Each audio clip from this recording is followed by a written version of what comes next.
The modern vampire didn't crawl out of a grave in Transylvania. He walked out of a London drawing room wearing Lord Byron's face. My claim is simple. The gentleman monster, that seductive, aristocratic, morally crooked figure, is the Byronic hero in fangs. Before Dracula, Byron built the attitude, Polidori gave it teeth, and the rest of the century couldn't look away. Stay with me, and I'll show you how a scandalous poet, a frustrated young doctor, and a handful of stormy knights rewired horror forever. The suave predator came later, when Romanticism put a silk cravat on a walking sin and called him a hero. Let's start with Byron, the human spark that lit this fuse. In 1812, Childe Harold's pilgrimage makes him a star overnight. "I awoke one morning and found myself famous," he said, and for once the line isn't bragging. The public didn't just read Byron, they inhaled him. He looked like his own characters, proud, moody, cynical, with misery in his heart and defiance on his brow. Macaulay's words, dead on. Society couldn't decide if he was a genius or the devil in a silk waistcoat. Lady Caroline Lamb had the verdict: mad, bad, and dangerous to know.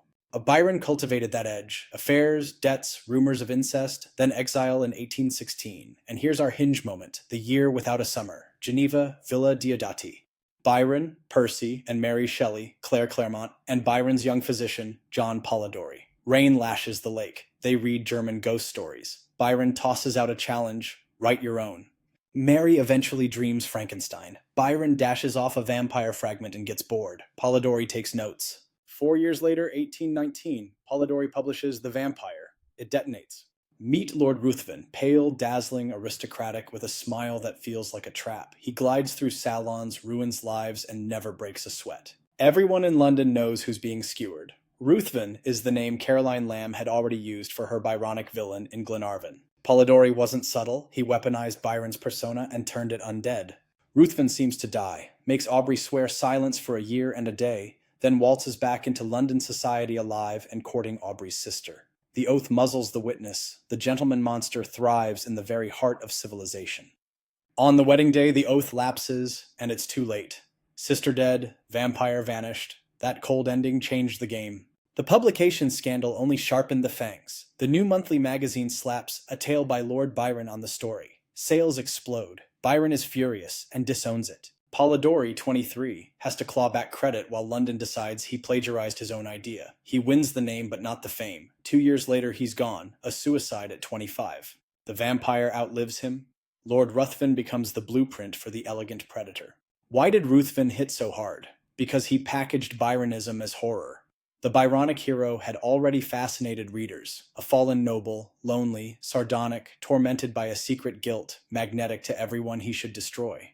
In Byron's poems, he wears the aura of damnation like a medal. In Polidori's hands, that aura becomes literal damnation. Same gentleman, same lethal charm, now with blood. And once the gentleman monster is loose, he multiplies. Charles Maturin's Melmoth the Wanderer, 1820, gives us a scholar who sold his soul for extra years and prowls the world trying to offload the bargain. He's brilliant, proud, exhausted by his own sins. A Byronic rebel with infernal paperwork. You can feel Manfred's shadow all over him. The Brontes drag the type into the Victorian home. Heathcliff in Wuthering Heights is pure storm, an outsider who learns the manners of a gentleman, then uses them like a blade. He's called a monster and a devil more than once, and he earns it, yet his love for Catherine is absolute, even beyond the grave. That's Byron's duality, the capacity for deep affection in a soul built for ruin. In Jane Eyre, Rochester stands at the threshold between noble and corrupted, sardonic, secretive, carrying a locked attic of guilt. These men are not Dracula, they're what makes Dracula legible. Meanwhile, in Penny Dreadful Land, Varney the Vampire, 1845-47, turns the gentleman fiend into a weekly habit. Sir Francis Varney has fangs, hypnotic power, and a complicated conscience. Sometimes he even regrets the feast. It's lurid, yes, but it standardizes the look and the bite. Then Sheridan Le Fanu sharpened the knife with Carmilla, 1872. A beautiful stranger insinuates herself into a household and fastens on the lonely daughter with an intimacy that feels tender and corrupt at once. You are mine, you shall be mine, you and I are one forever. That line chilled Victorian readers. Le Fanu nails the trespass, a predator who uses manners, beauty, and secrecy to trespass the boundaries of a home and a soul. That's the gentleman monster's playbook.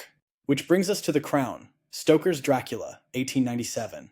Stoker knew the folklore and the fiction. He threads Polidori's urbane fiend, Varney's iconography, and Le Fanu's slow burn invasion into one colossal antagonist. Dracula is an ancient noble who studies train timetables, buys London real estate, and tries to seed an empire of the undead in the heart of the Empire of Steam. The diaries and letters format grounds the supernatural in documentary detail. Crosses, wafers, garlic, steaks. Stoker codifies the kit.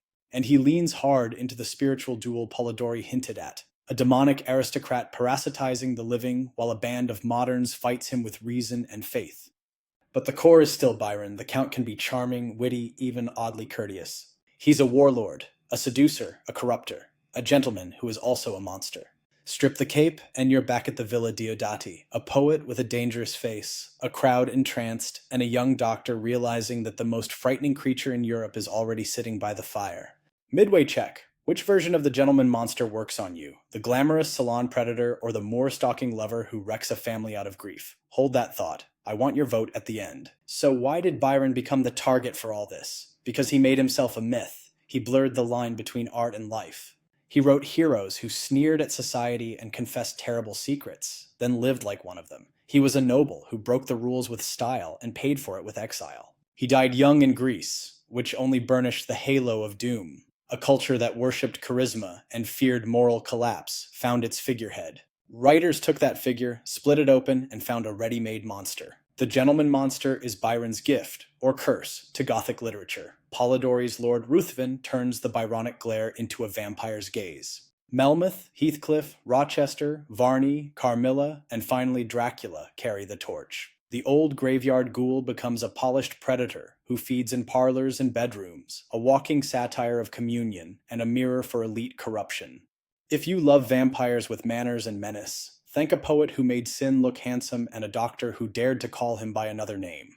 All right, your turn. Which gentleman monster is the purest Byronic heir? Ruthven, Heathcliff, Rochester, or Dracula? Plant your flag in the comments and tell me why. And if you want more sharp dives into the 19th century's beautiful terrors, subscribe. I'll keep the candles burning and the doors unlocked.